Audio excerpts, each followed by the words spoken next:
Dalawang elemento ang kailangan ng agrikultura para makapagtanim at umani. Una-una, tubig. Pangalawa, araw.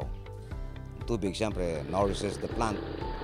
Yung araw naman, provides the sunlight na tinatransform ng plant into photosynthesis para maging pagkain niya at mamumunga siya, mamumunga.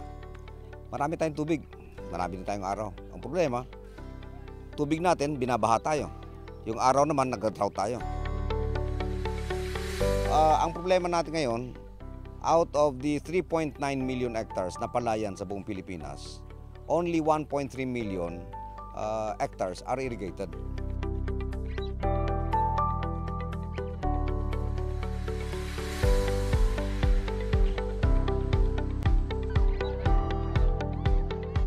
Kailangan ninyo ng maghanap ng ibang technology.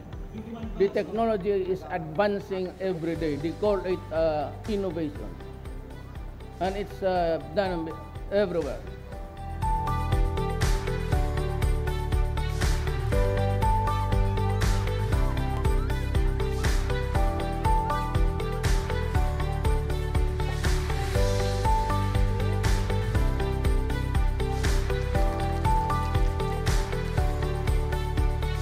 Today, I'm happy to announce to the Filipino people that we have perfected the system.